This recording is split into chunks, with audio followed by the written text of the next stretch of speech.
Buenas tardes a todos y a todas.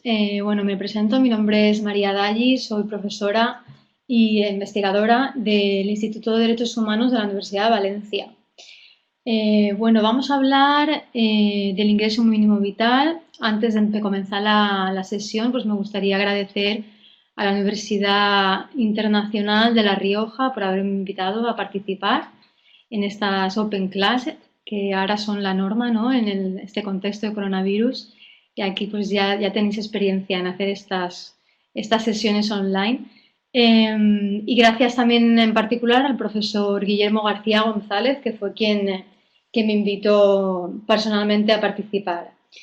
Bueno, el nuevo ingreso mínimo vital. Yo he estado estudiando el tema de los sistemas de asistencia social y la seguridad social durante aproximadamente 2 años desde una perspectiva comparada a nivel europeo principalmente y de una perspectiva de los derechos humanos, ¿vale? Como indica la institución a la que estoy vinculada, pues es mi tema, ¿no?, de investigación. Entonces, es la perspectiva pues, yo le voy a dar a el análisis del ingreso mínimo vital. Es decir, después de explicar en qué consiste el ingreso mínimo vital, de acuerdo con las características que le ha otorgado el Real Decreto Ley 20-2020 de 29 de mayo, lo que voy a hacer es pasar a una parte más crítica o valorativa, valorando la nueva prestación desde una perspectiva comparada y de derechos humanos. Entonces, digamos que tras una breve introducción, pues mi presentación tendrá estas dos partes, ¿no? Una parte descriptiva y después, tras esa mitad de la presentación, pues pasaré a una parte más valorativa. Una breve introducción para ubicar el ingreso mínimo vital en el contexto del sistema de prestaciones que tenemos actualmente en España, y sobre todo querría ofrecer una especie de conceptos previos, ¿no? Que entendamos qué es el sistema de asistencia social, qué es una prestación de último recurso y en qué se diferencia la asistencia social de la seguridad social o de las prestaciones contributivas, en primer lugar. Bueno, algunos sistemas de bienestar tienen un sistema de seguridad social y de forma separada un sistema de asistencia social. Y en España, bueno, en cierto modo, pues digamos que el sistema de seguridad social incluye ambas, ¿vale? No sería, incluye ambas, incluye tanto prestaciones contributivas en las que se tiene en cuenta de forma estricta el periodo de contribución a la seguridad social del solicitante de la prestación, por ejemplo, la prestación por desempleo, ¿vale? Se tiene en cuenta el periodo de cotización a la seguridad social, el periodo trabajado. También la seguridad social suele incluir prestaciones no contributivas o asistenciales, en los que ya no se tiene en cuenta de forma tan estricta el periodo de contribución. A todo el conjunto de prestaciones no contributivas o asistenciales se les suele llamar sistema de asistencia social, que protege a las familias en situación de necesidad. Normalmente sin recursos económicos suficientes a través de prestaciones económicas y de actividades de inclusión, si bien también pues, se suele hacer frente a otros riesgos como, y lo comento aquí más abajo, tipos de prestaciones asistenciales, también la invalidez, el desempleo, la jubilación, prestaciones familiares como la prestación por hijo a cargo, que existe en España, y la prestación de último recurso. El ingreso mínimo vital es una prestación no contributiva del sistema de seguridad social, ¿vale? Y es una prestación de último recurso, lo que significa que se distingue del resto de prestaciones asistenciales que existen a nivel estatal dentro del sistema de la seguridad social. No es una prestación para la invalidez, no es una prestación en contra del desempleo o para el desempleo, no es una prestación para jubilados, ni es una prestación familiar, es una prestación de último recurso, lo que significa que está dirigida a aquellas personas y familias en situación de pobreza que no han podido que no pueden acceder a otro tipo de prestaciones o que ya las han agotado, ¿vale? Y bueno, lo que distingue ese tipo de prestación de último recurso del resto de prestaciones asistenciales es que no se pide ningún tipo de historial laboral del solicitante. Vale, como explico aquí en la siguiente diapositiva, y aquí no me voy a pausar demasiado, en España tenemos toda una serie de prestaciones asistenciales o no contributivas reguladas en su mayoría por la Ley General de Seguridad Social, Real Decreto Legislativo 8/2015, por ejemplo, el subsidio por desempleo, la renta activa de inserción, el subsidio extraordinario por desempleo, pero esas no son prestaciones de último recurso, sino que son prestaciones que se dirigen principalmente a desempleados que ya han tenido un historial laboral, ya han contribuido y van agotando toda la serie de prestaciones. Por otra parte, las prestaciones familiares, como lo comentaba antes, la prestación por hijo a cargo y la pensión no contributiva, que puede ser por jubilación o invalidez. El ingreso mínimo vital, como comentaba antes, se introduce en este esquema de prestaciones no asistenciales, pero se distingue en el sentido de que no requiere ni un pasado laboral del solicitante ni estar, digamos, enmarcado en las particularidades de las prestaciones familiares o por incapacidad o en el caso de la jubilación no contributiva. Entonces se trata de una prestación que se dirige a las familias y a las personas en situación de pobreza.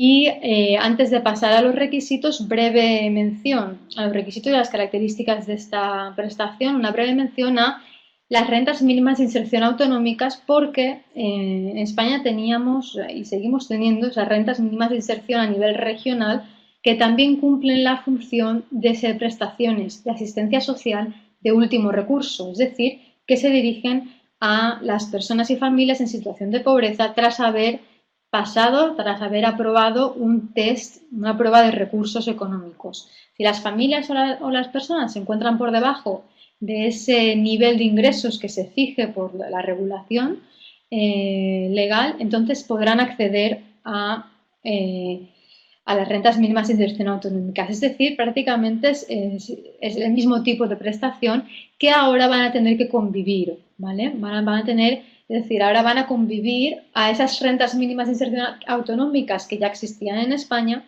se sumaría el ingreso mínimo vital. Bueno, las rentas mínimas de inserción autonómicas vienen, digamos que las comunidades autónomas fueron asumiendo sus competencias en materia de asistencia social en los estatutos de autonomía en los años 80 tras la atribución de la competencia en materia de asistencia social por parte del artículo 148.1.20 de la Constitución española. Se atribuía la competencia en materia de asistencia social, las comunidades autónomas fueron asumiendo esas competencias. En los años 90 pues fueron regulando estas prestaciones de una forma, bueno, más o menos similar, reconociendo esas prestaciones en términos de derecho subjetivo, aumentando las cuantías.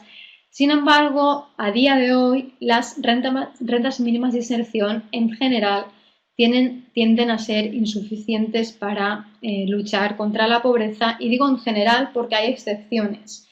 De hecho, una de las características de las rentas mínimas de inserción es que a nivel estatal, si no estudiamos cada una de ellas, si digamos empezamos a ver el panorama más amplio, vemos muchas diferencias territoriales.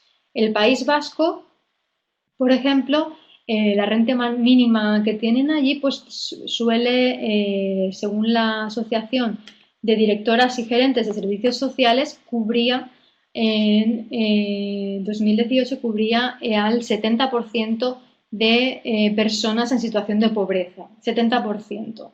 Una cobertura amplia, sin embargo, por ejemplo, en comparación con Castilla-La Mancha o Andalucía, las rentas mínimas de inserción allí pues no cubrían, solamente cubrían al 2% de las personas en situación de pobreza, y a nivel, la media en España no superaría el 10%. Entonces, Diferencias territoriales y poca efectividad o poca cobertura, a excepción de algunos ingresos, algunas rentas mínimas regionales como la del País Vasco o Navarra.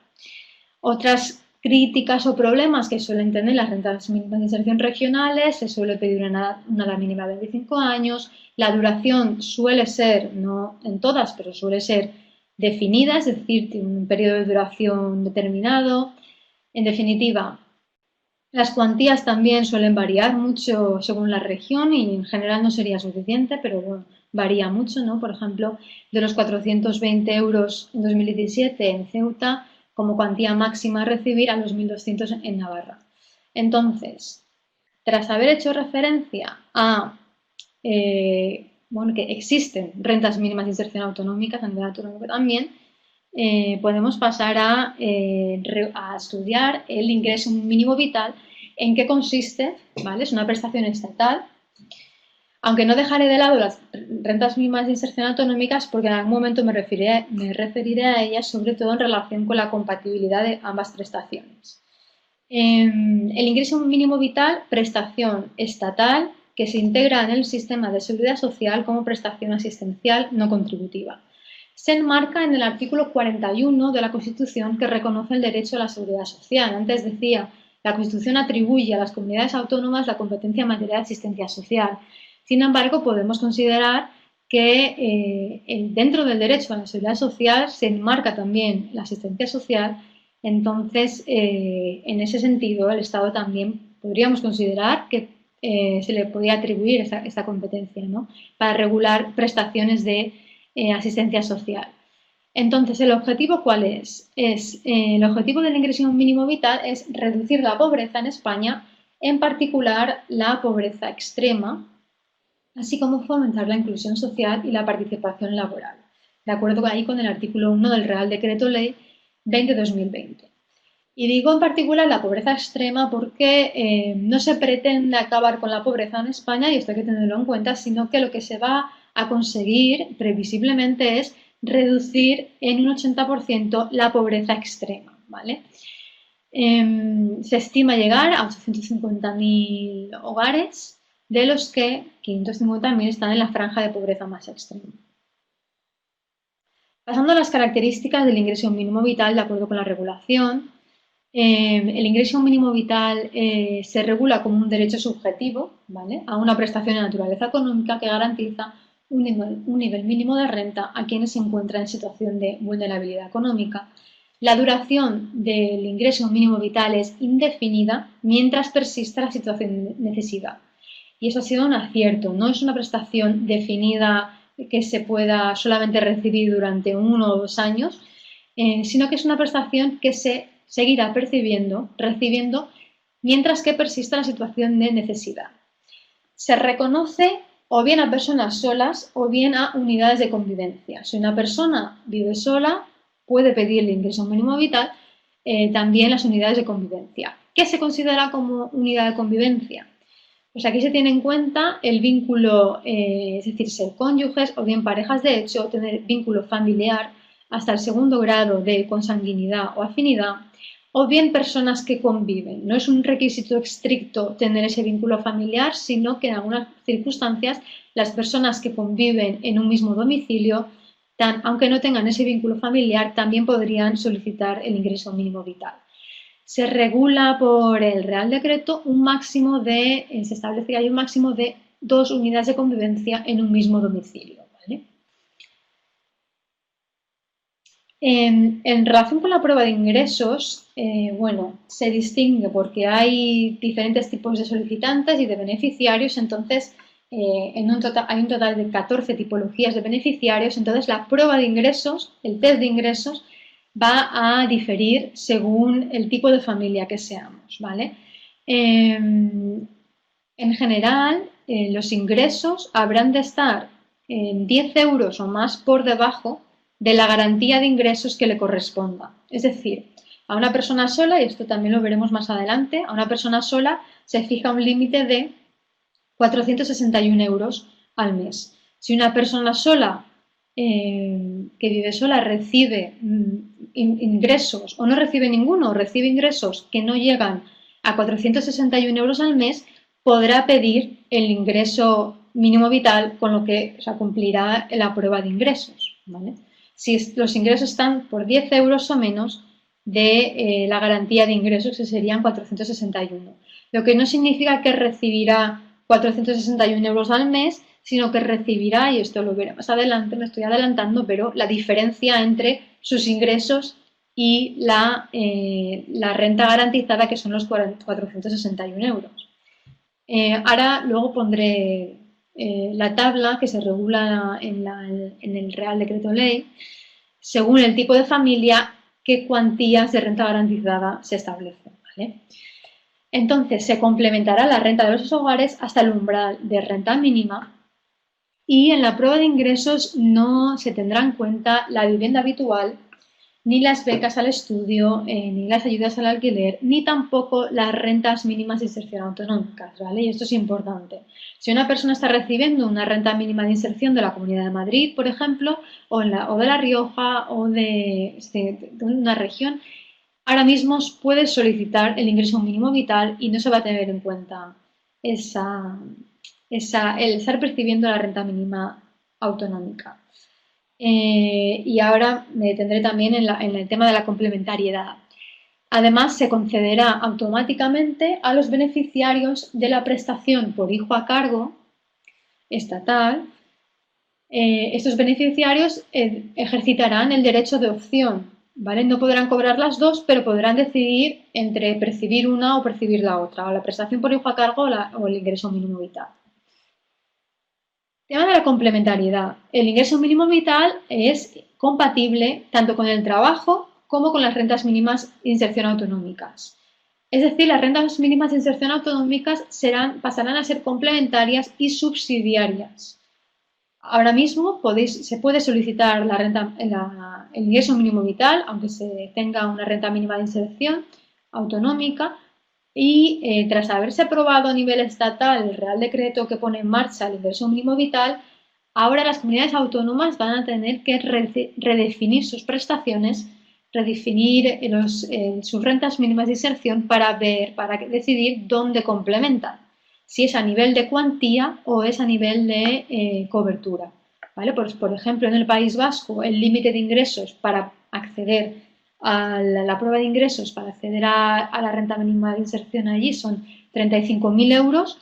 El ingreso mínimo vital en España fija un límite inferior, con lo cual significa que hay personas que no podrán acceder al ingreso mínimo vital, que podrán acceder a la renta mínima de inserción, a una renta mínima de inserción autonómica, por ejemplo, en el País Vasco. Entonces, ahora hay un poco de incertidumbre en el sentido de cómo van a regular las comunidades autónomas estas prestaciones autonómicas, ¿vale? Pero lo importante es que de cara al ingreso mínimo vital estatal no habría problema y pues se puede solicitar el ingreso mínimo vital, ¿vale?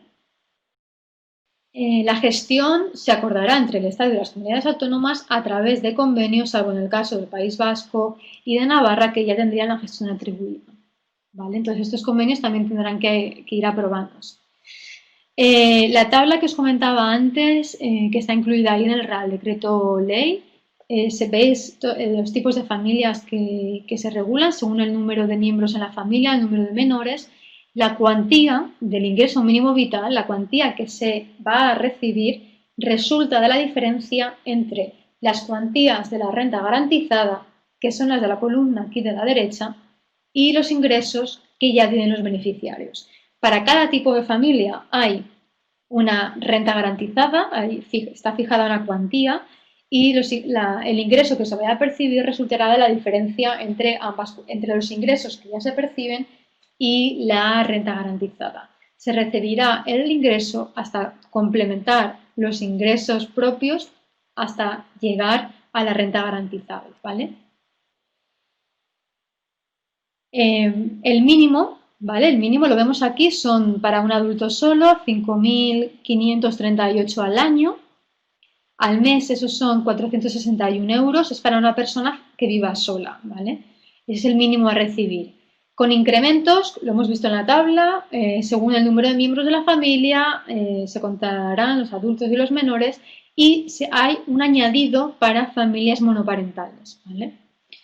La garantía del ingreso mínimo vital, el mínimo serán 461 euros y el máximo 1.015 euros al mes, que será el caso de las familias con 3 adultos y 2 niños o 2 adultos y 3 niños, ¿vale? Y aquí se fija un límite. Si se tienen 4 niños no se recibirá más cuantía. Esto fue, por ejemplo, en el caso del Reino Unido, pues fue una crítica al Universal Credit, a la prestación que tienen allí, aunque allí se fijaba ese límite en 2 hijos, ¿vale?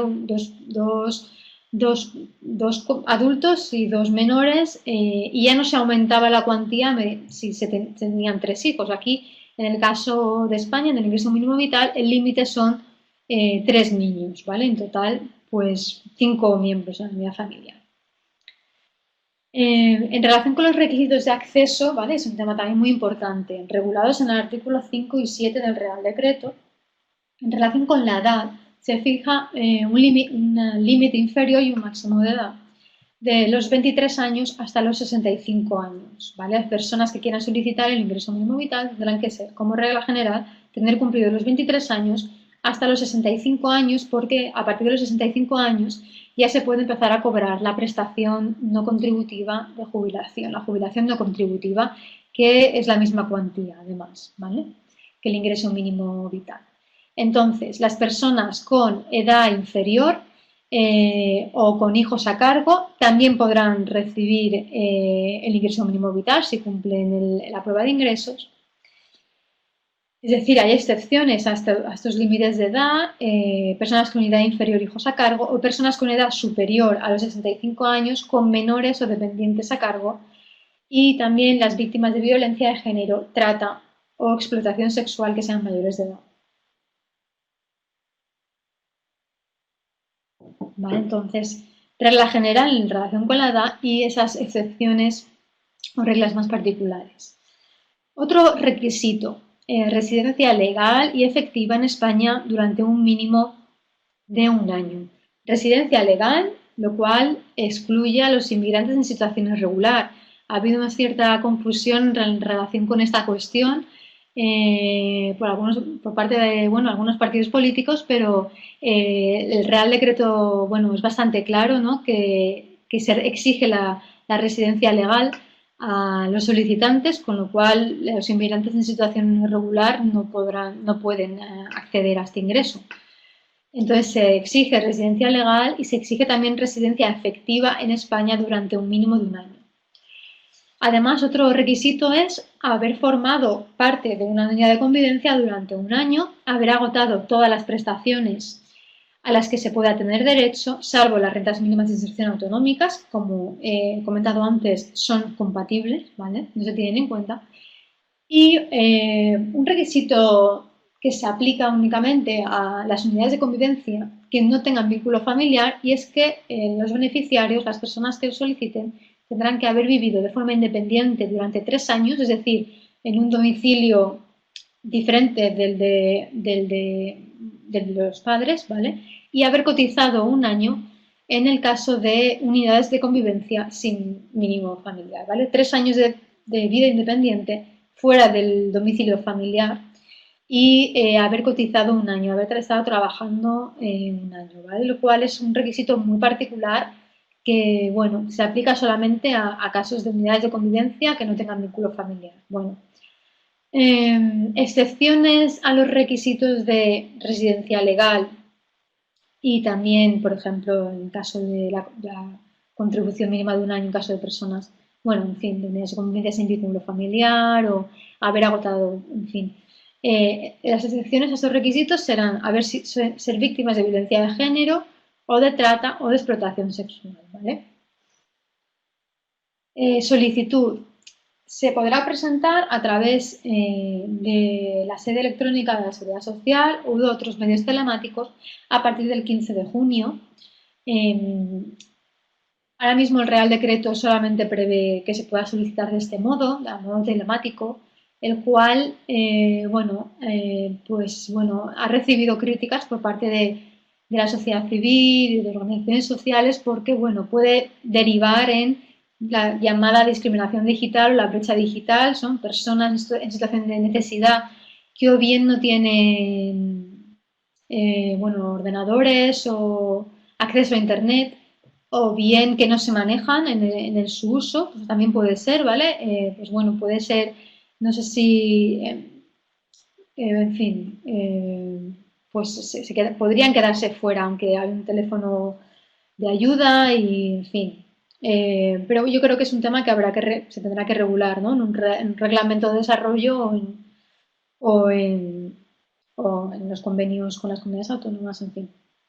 De momento solamente se prevé la solicitud telemática. En la solicitud se distinguirá entre titulares y beneficiarios, ¿vale?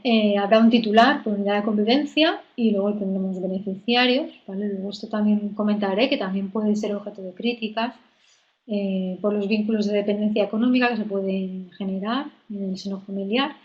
Y bueno, otra característica es que se pretende conceder el pago, ¿vale? Conceder el ingreso mínimo vital en el mismo mes que en el que se solicite el ingreso. Ahora bien, leyendo la letra pequeña, pues la tramitación de procedimientos establece un plazo máximo de 3 meses para el reconocimiento del derecho al ingreso. Medidas de activación y de inclusión.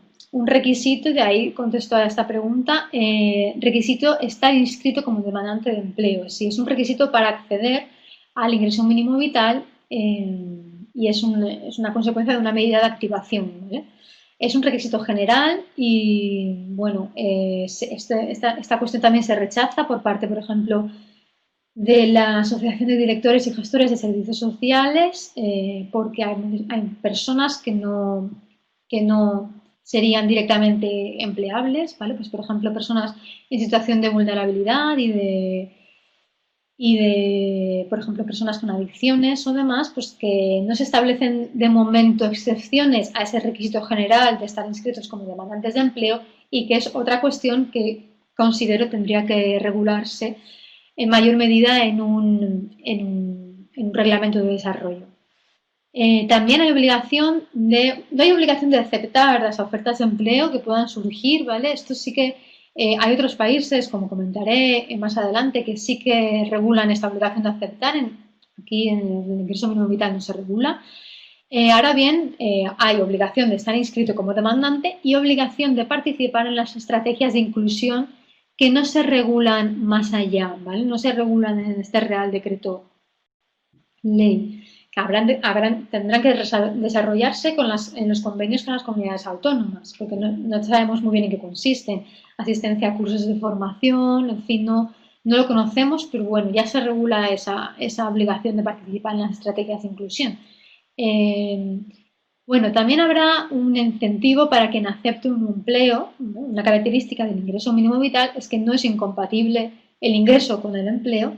Y además hay incentivos en el sentido de que quien acepte un empleo podrá seguir cobrando el ingreso mínimo vital en cierta cuantía sobrepasando ese límite de la prueba de ingresos. Más o menos por cada euro de salario adicional el ingreso mínimo vital se reduciría a menos de un euro, ¿vale? Y además se regula como medida de activación un sello social para empresas que ayuden a encontrar empleo a personas identificadas como vulnerables a través de la tarjeta social digital. Estas serían las medidas de activación, ¿vale? También se regulan sanciones por incumplimiento, claro. Una vez se regulan las obligaciones, el Real Decreto también regula las sanciones por incumplimiento de las obligaciones. ¿Qué obligaciones? Pues no estar inscrito como demandante de empleo, no comunicar un cambio de circunstancias en la unidad de convivencia, por ejemplo, no participar en estrategias de inclusión. Y las sanciones pueden ir de un mes de suspensión de la renta hasta los 6 meses, incluso puede derivar en la extinción del derecho, ¿vale? Y además, bueno, el tema del derecho al recurso pues no se regula en el Real Decreto, ahora bien sí que se establece que lo no previsto por el Real Decreto, por la regulación, se tendrá en cuenta la legislación de materia de sanciones en el orden social. Vale.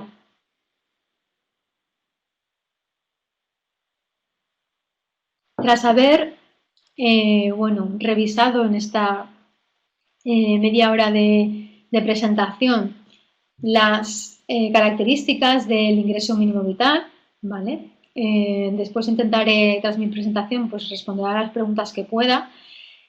Querría, pues digamos, valorar. Ahora empiezo la parte valorativa de mi presentación. Una brevísima referencia a esas tendencias comunes de los sistemas de asistencia social a nivel europeo para pasar en breve a en qué consiste el derecho a la asistencia social, ¿vale?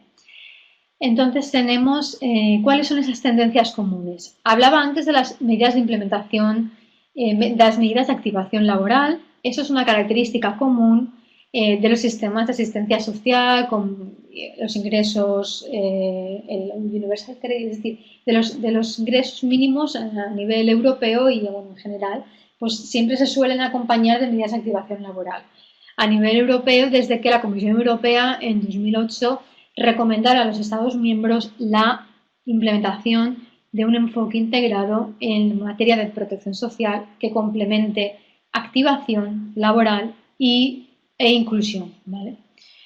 Y de esta forma se regulan las obligaciones de los beneficiarios, como comentaba antes, registrarse como demandante de empleo, asistir a entrevistas de trabajo y demás. Se regulan en diferentes formas según el país del que estemos hablando. En Finlandia, por ejemplo, sí que hay obligación de aceptar ofertas de empleo. Hemos visto que en España el ingreso mínimo vital no prevé esa obligación. En Finlandia, por ejemplo, sí, y si no, se reducirá la cuantía en un 20-40%. En Francia hay obligación de buscar empleo solo si los ingresos son inferiores a 500 euros mensuales, pero no es posible rechazar ofertas de empleo, ¿vale? En fin, en general, en el caso de las comunidades autónomas, comentaba antes, también hay sistemas de asistencia social regionales, rentas mínimas de inserción, como se suelen denominar. En general, estas medidas se pueden considerar más o menos limitadas en general, siempre hay excepciones según las comunidades, y no serían efectivas para los colectivos con mayores dificultades de empleabilidad. No hay una colaboración estrecha entre servicios sociales y oficinas de empleo, con lo cual el foco en la hora de aprobarse esos convenios con las comunidades autónomas debería estar en parte aquí, ¿vale? En esforzarse porque esas medidas sean efectivas. Otra de las características de los sistemas de asistencia social es el familiarismo, y esto ya es a nivel general, ¿vale? El familiarismo, que es la importancia de la familia en la provisión del bienestar.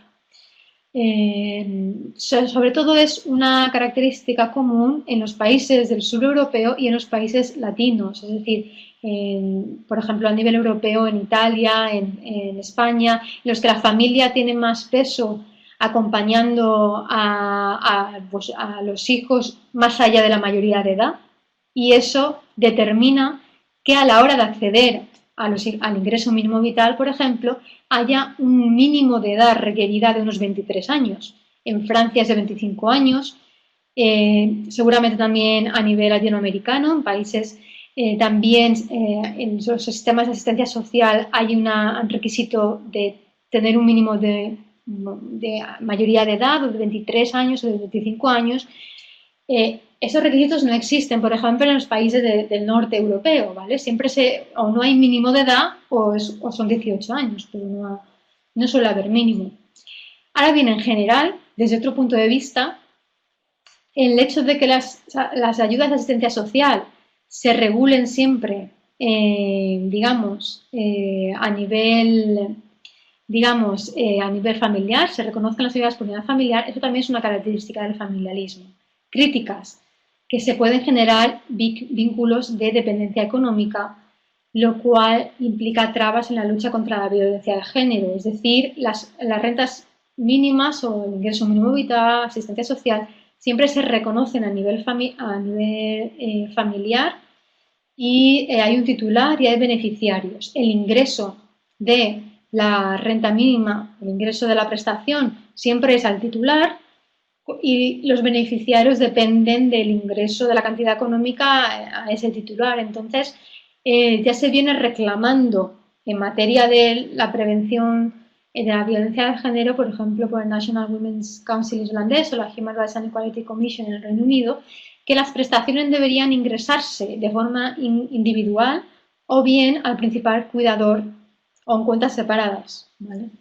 Pero bueno, luego ya así rápidamente, restricciones al acceso como otro problema que a nivel general pues se suele dar, ¿no? Hay restricciones comunes para los inmigrantes en situación irregular, lo cual se da aquí también, los solicitantes de asilo, las personas que llevan viviendo en el país por un periodo corto, personas sin hogar, los jóvenes, personas desempleadas, es decir, son restricciones comunes, más que tendencias son problemas, y la discrecionalidad administrativa, lo cual sería consecuencia de la falta de detalle en las regulaciones, la complejidad, en fin, de las regulaciones que prevén, ¿no? Y que, digamos, determinan, establecen el ingreso mínimo. Y ahora ya pasamos al estudio del derecho a la asistencia social. Y la pregunta es, ¿existen estándares internacionales de derechos humanos que nos permitan valorar la adecuación de la asistencia social? Es decir, ¿existen estándares internacionales que nos permitan valorar desde el punto de vista de los derechos humanos si un sistema es más o menos adecuado? Y desde este punto de vista me gustaría, de forma breve y antes de terminar, pues valorar el ingreso mínimo vital que se ha aprobado en España. ¿El derecho a la asistencia social es un derecho humano? Sí. Es un derecho humano que se reconoce a nivel internacional y a nivel regional. A nivel internacional, en Naciones Unidas, tanto en la Declaración Universal de Derechos Humanos como en el Pacto Internacional de Derechos Económicos, Sociales y Culturales, se reconoce tanto el derecho a un nivel adecuado del bienestar como el derecho a la seguridad social. Y esos son tratados internacionales que son vinculantes para todo Estado que los haya ratificado, ¿vale? Y además, bueno, según la observación general número 19 del Comité DESC, que es el Comité de Derechos Económicos, Sociales y Culturales que se encarga de desarrollar el pacto internacional y de acuerdo con la Organización Internacional del Trabajo, el derecho a la seguridad social incluye también la implementación de los sistemas de asistencia social, ¿vale? En el ámbito interamericano también se reconoce el derecho a la seguridad social en el artículo 9 del Protocolo Adicional a la Convención Americana de Derechos Humanos. A nivel europeo, pues se puede distinguir a nivel de la Unión Europea y del Consejo de Europa. En la Unión Europea se reconoce el derecho a la asistencia social tanto en la Carta Europea de Derechos Fundamentales como en el Pilar Europeo de Derechos Sociales. Y a nivel de Consejo de Europa, y aquí tenemos, desde mi punto de vista, el reconocimiento más importante del derecho a la asistencia social de forma autónoma, es el artículo 13 de la Carta Social Europea. Reconoce un derecho a la asistencia social de forma separada del derecho a la seguridad social. Se reconoce el derecho a velar, bueno, las partes se comprometen a velar porque toda persona que no disponga de los recursos suficientes pueda obtener una asistencia adecuada. Ahora bien, ¿en qué consiste? ¿En qué consiste este derecho, no? ¿Qué significa el derecho a la asistencia social? Reconocer la asistencia social en términos de derechos humanos, implica, digamos, implica entender que hay obligaciones estatales en la provisión del bienestar y en el apoyo y en la lucha contra la pobreza. La lucha contra la pobreza no es una decisión a tomar por parte de un Estado, sino que es una obligación. Es una obligación porque hay derechos humanos reconocidos, por ejemplo, el derecho a la asistencia social, el derecho al bienestar y a la seguridad social. Entonces es una obligación del Estado. El derecho es a velar para que toda persona, los Estados están obligados a velar porque toda persona que no disponga de recursos suficientes pueda recibir una asistencia adecuada. Se ha desarrollado este derecho por parte del Comité Europeo de Derechos Sociales, que es el órgano que se encarga de desarrollar la Carta Social Europea, que reconoce el derecho a la asistencia social, ¿vale? Y aquí me detengo brevemente porque este desarrollo es el que nos permite conocer en qué consiste el derecho a la asistencia social y nos permite entender cuáles son esos estándares que nos permitirían valorar si el ingreso mínimo vital en este caso es más o menos adecuado. ¿Y cómo lo sabemos? Por ese desarrollo del Comité Europeo de Derechos Sociales que ha tenido lugar a través del sistema de informes de los Estados y las conclusiones. Es decir, los Estados cada cierto tiempo envían informes al Comité Europeo de Derechos Sociales justificando cómo han cumplido con la Carta Social Europea y el Comité Europeo de Derechos Sociales contesta, envía conclusiones y recomendaciones a los Estados periódicamente. Y a la hora de valorar qué tan bueno es el sistema o tan adecuado el sistema de asistencia social de cada país, el Comité Europeo utiliza una serie de indicadores comunes a nivel europeo que son claros y son precisos. Y aquí tenemos la labor de identificar cuáles son esos estándares, estudiando las conclusiones del Comité Europeo de Derechos Sociales a cada Estado, porque así como a nivel internacional de Naciones Unidas se aprueban observaciones generales que nos explican en qué consiste cada derecho, aquí no tenemos ese desarrollo más allá de las conclusiones individuales que se envían a cada Estado. ¿Vale? Aquí una breve referencia de un estudio que pude hacer durante una estancia en Edimburgo, en el que pues, estudié las conclusiones a todos los Estados, las últimas conclusiones a los Estados del Consejo de Europa, y pude definir en qué consisten esos estándares. Y ahora mismo pues voy a explicar de forma muy breve cuáles son estos estándares que nos permiten definir el derecho a la asistencia social y si se cumplen o no por parte del ingreso mínimo vital. ¿Vale? Entonces, es un derecho universal. La asistencia social debe ser un sistema universal y las prestaciones deben ser accesibles. Entonces, aquí el requisito de residencia legal y efectiva de 1 año por parte del ingreso mínimo vital pues puede suponer obstáculos a esta universalidad. En materia de la edad, el Comité Europeo establece que exigir una edad mínima se puede aceptar siempre que se garantice que los jóvenes tengan una asistencia adecuada en caso de pobreza. En el caso del ingreso mínimo vital, se exige una edad mínima de 23 años, pero no se garantiza el acceso a los jóvenes por debajo de ese límite, salvo las excepciones previstas, violencia de género, trata o tener hijos a cargo.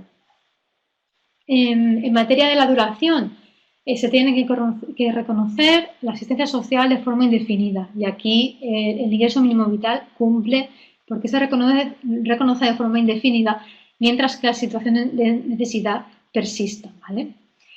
La prueba de ingresos a nivel europeo, del Consejo de Europa, Comisión Europea, la prueba de ingresos se fija en el 50%, es decir, tener unos ingresos inferiores al 50% del ingreso medio equivalente. Ese es el umbral de la pobreza, ¿vale? Que también determina la cuantía a recibir. La cuantía de la asistencia social no deberá estar manifiestamente por debajo del umbral de la pobreza. Valorando si lo cumple o no el ingreso mínimo vital, pues en España la renta anual media neta es de 11.400 euros aproximadamente en 2018, no sé exactamente cómo estará este año, pero bueno, aproximadamente. El 50% de esa cantidad son 5.700 euros al año, ese sería el umbral de la pobreza en España, según este estándar utilizado por el Consejo de Europa. Entonces, el ingreso mínimo vital para una persona sola anualmente es, la cuantía es de 5.500 euros, con lo cual la cuantía debería llegar a los 5.700 euros aproximadamente para cubrir, aunque sea, pues llegar a ese umbral de la pobreza y poder cubrir a todas las personas que se queden por debajo, que estén sumidas en la pobreza. Sin embargo, bueno, pues la cuantía no estaría manifiestamente por debajo del límite. Desarrollo legal. El derecho a la asistencia social no puede depender de la discreción de las autoridades administrativas. Y aquí, pues por eso yo insistía anteriormente, ¿no? Hay un reglamento, los convenios que se firmen con las comunidades autónomas deberán desarrollar las obligaciones de los beneficiarios en materia de activación y de inclusión. En materia de activación, sí que se permiten medidas de activación siempre que sean razonables y consistentes con el objetivo perseguido. En principio, el ingreso mínimo vital cumple esta característica, pero los convenios deberán desarrollar en qué consisten exactamente las obligaciones en materia de activación y de materia de inclusión. Sanciones sí que se permiten. El Comité Europeo de Derechos Sociales nos dice a los Estados periódicamente: ¿se pueden establecer sanciones? Sí, pero no se puede privar a las personas de sus medios de subsistencia. Por parte del ingreso mínimo vital se regulan sanciones, pero no se regulan ayudas de emergencia. Entonces, aquí, desde mi punto de vista, no se cumpliría con ese estándar. No hay prevista una ayuda de emergencia en caso de sanción. El derecho al recurso, bueno, el órgano de revisión debe ofrecer las suficientes garantías. Y en el caso del ingreso mínimo vital, pues se cumple, ¿vale? Está prevista la aplicación de las reglas de la jurisdicción del orden social. Y ya para finalizar, el derecho a la asistencia social en relación con los requisitos de residencia. La exclusión a los inmigrantes en situación irregular, ¿se incumpliría la Carta Social Europea? No, porque la exigencia de residencia legal a los extranjeros no incumpliría la Carta Social Europea, lo cual, pues, incluso desde un punto de vista más crítico todavía, externo a la Carta Social Europea, podríamos criticar, ¿vale? Pero lo cierto es que no. La Carta Social Europea es, digamos, que permite que se pueda exigir la residencia legal a los solicitantes extranjeros. Ahora bien, lo que no se permite es la diferencia de trato por razón de nacionalidad. Si se exige residencia efectiva de 1 año, como hace el ingreso mínimo vital, a los extranjeros, que se exija también a los nacionales. Y esto lo cumple el ingreso mínimo vital, porque la residencia efectiva de 1 año, de vivir en España durante 1 año, se exige tanto a españoles como a extranjeros. Por lo tanto, digamos, excluye tanto a extranjeros en situación irregular como a españoles que han estado fuera viviendo un periodo de tiempo y vuelven y no han cumplido ese mínimo de 1 año de residencia. Asistencia de emergencia. Claro, lo que sí que nos dice la Carta Social Europea es que los inmigrantes en situación irregular tienen que tener reconocida una asistencia social básica. Ahora bien, aquí no se regula esa asistencia social básica, ¿vale? Entonces, desde este punto de vista, pues no se cumpliría. En relación con la ayuda personal, mecanismos de inclusión, además de activación y de apoyo económico. La asistencia social debe estar, digamos, acompañada de servicios apropiados y gratuitos, distribuidos geográficamente en condiciones de igualdad. Y esto es importante, ¿vale? Por lo tanto, habrá que estar a lo que disponga el desarrollo reglamentario o los convenios. Hasta ahora, España ha cumplido con la Carta Social Europea. No ha cumplido con el artículo 13 de la Carta Social Europea porque no ha cumplido con algunos de esos estándares que he venido explicando. ¿Vale? No los ha cumplido, por ejemplo, ¿cuáles no? Los requisitos de edad para acceder a las rentas mínimas de inserción, porque se suelen regular requisitos de edad. La duración máxima de las prestaciones, que algunas comunidades autónomas todavía exigen, la cuantía de las prestaciones y los requisitos de residencia o de empadronamiento en la comunidad autónoma. Ahora bien, se puede considerar que el ingreso mínimo vital estatal mejora algunos de esos aspectos, sobre todo en relación con la duración máxima de las prestaciones, porque no se exige una duración máxima, no se regula una duración máxima. Y en relación también con la cuantía de las prestaciones, es decir, se mejora y avanzamos con este ingreso mínimo vital. Conclusión, avanzamos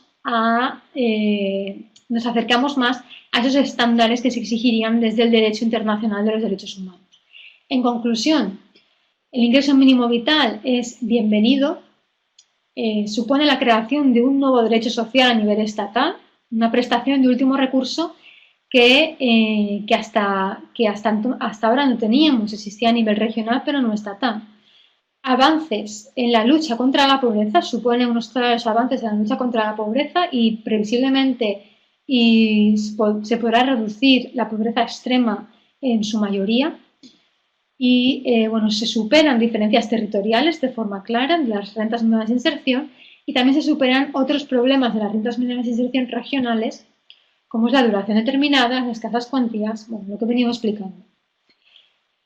Mayor cumplimiento del derecho internacional de los derechos humanos. Ahora bien, y para finalizar, bueno, pues hay algunos toques de atención que tenemos que tener presentes, tanto los estudiosos de los derechos humanos como organizaciones de la sociedad civil, que son aspectos que no están todavía regulados de forma adecuada y que tendremos que bueno, insistir en que se regulen, ¿no? Las medidas de activación y de inclusión deben ser efectivas para las personas vulnerables y para las personas con mayores dificultades de empleabilidad.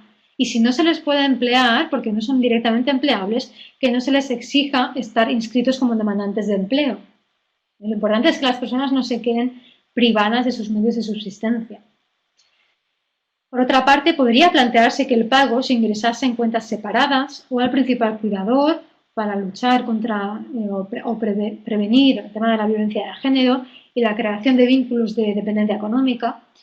Es importante también habilitar mecanismos no digitales para luchar contra la brecha digital, eso es importantísimo, como ya decía antes también. Mecanismos no digitales de solicitud, ¿vale? Para que no haya discriminación digital. Por otra parte, debe reconocerse protección adecuada a los jóvenes y adolescentes que no lleguen al mínimo de edad que se necesita para solicitar las rentas. Se debe reconocer ayuda social básica para las personas que están excluidas, como los inmigrantes en situación irregular y también en casos de sanciones.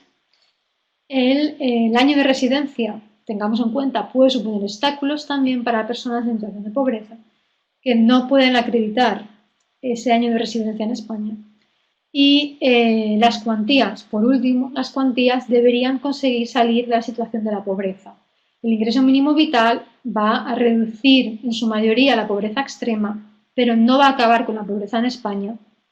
Por lo tanto, importancia de que periódicamente se vayan aumentando las cuantías en la medida de lo posible y en la medida de los recursos disponibles del Estado. Tendrá que atenderse a la obligación de progresividad que se regula a nivel internacional de los derechos humanos, obligación de progresar en el cumplimiento de los derechos hacia una mayor efectividad.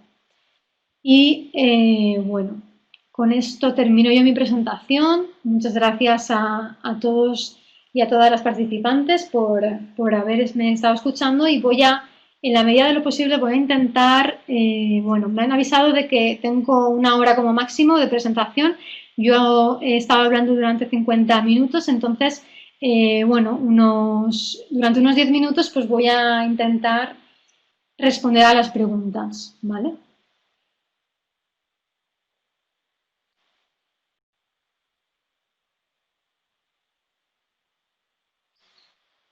Vale, algunas de las preguntas que me habéis estado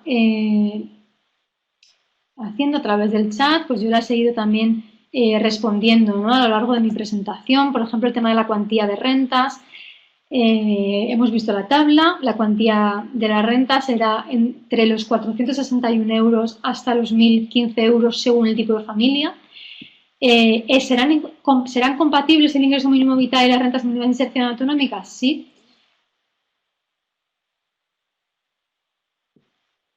Las personas necesitarán acreditar el empadronamiento para que se considere que están viviendo en un piso.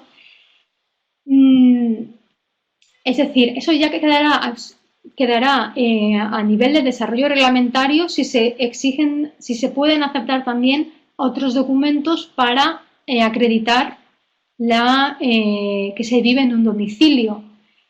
En la Ley General de la Seguridad Social, para acreditar esa situación de unidad de convivencia, nos dice que se acreditará a través del registro civil para, por ejemplo, acreditar que hay parejas de hecho, que hay 2 personas son parejas de hecho, o bien el libro de familia, o bien el empadronamiento. Si se puede demostrar a través del contrato de alquiler, pues se tendría que prever eso en un reglamento. De momento, yo diría que únicamente el libro familiar de familia o el empadronamiento. Sería difícil, ¿no? Yo creo que tendrían que estar empadronadas, o sea, de cara a poder recibir la ayuda.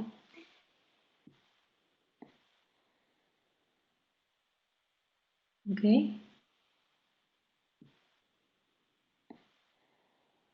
Las rentas y valoración de la unidad familiar se valorará en cómputo anual en el año 2020, ¿vale? En el año que estamos ahora en el curso y para atender a las víctimas económicas del coronavirus, se establece una disposición transitoria, ¿vale? Si no me equivoco es una disposición transitoria, bueno, no lo sé, me estoy del Real Decreto, pero no es exactamente el artículo, pero sí que se prevé que se puedan valorar los ingresos proporcionales de este año, ¿vale? Pues porque habrán personas que hayan tenido ingresos suficientes el año pasado, pero que ahora mismo, por la crisis del coronavirus, no los tengan.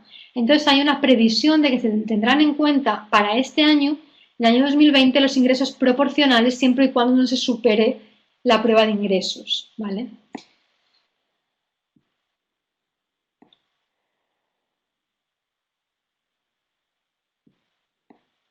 Entonces, para acreditar que no se tienen ingresos suficientes este año por el tema de la crisis del coronavirus, ¿cómo se va a acreditar?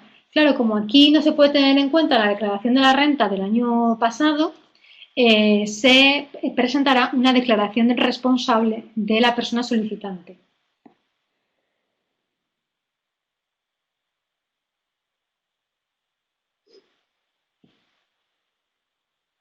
Vale. Por ejemplo,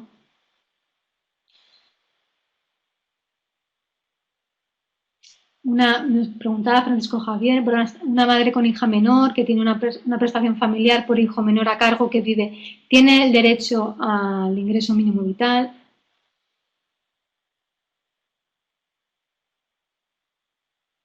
Si ya tiene una prestación reconocida por hijo a cargo, sí, podrá recibir el ingreso mínimo vital. Tendrá que ejercitar el derecho de opción a una de las dos rentas, o bien el ingreso mínimo vital o bien el de la prestación familiar por hijo menor a cargo. Pero si ya tiene reconocida la prestación por hijo a cargo, se reconocerá la prestación del ingreso mínimo vital si cumple los requisitos y deberá escoger entre una y otra. ¿Vale?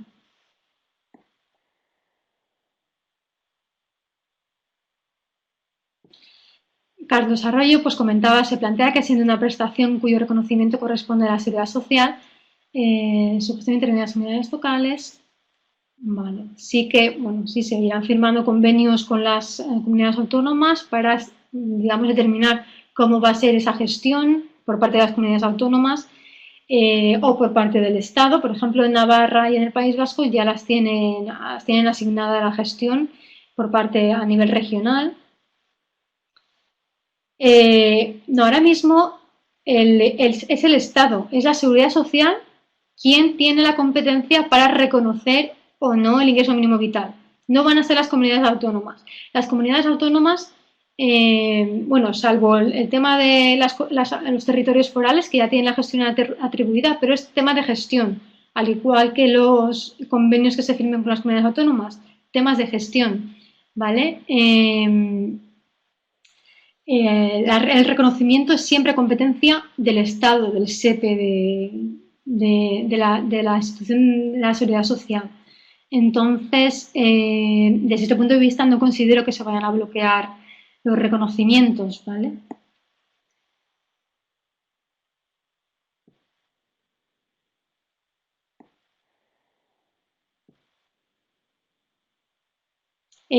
Unidad de convivencia mínimo un periodo de un año, ¿vale? Y bueno, yo creo que un periodo de un año de la composición de la unidad económica. Bueno, quedan 2 minutos.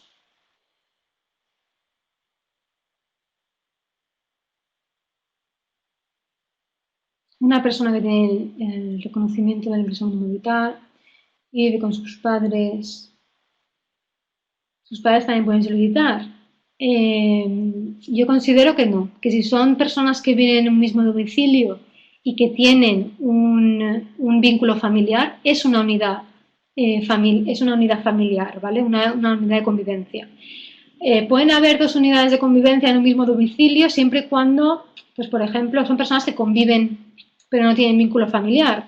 Si hay personas que conviven sin vínculo familiar, pero luego hay también unas personas que sí que tienen ese vínculo, las personas con el vínculo familiar te constituirán en una unidad de convivencia, ¿vale? Y bueno, espero haber contestado a la mayoría de las preguntas y bueno, si no las he contestado es porque se escapa de lo que yo conozco por ahora del ingreso mínimo vital y o de lo que se conoce, porque es una regulación muy reciente y que hay muchas cuestiones que no están del todo reguladas y que bueno, tendremos que ver cómo está ese desarrollo reglamentario. Muchísimas gracias a todos.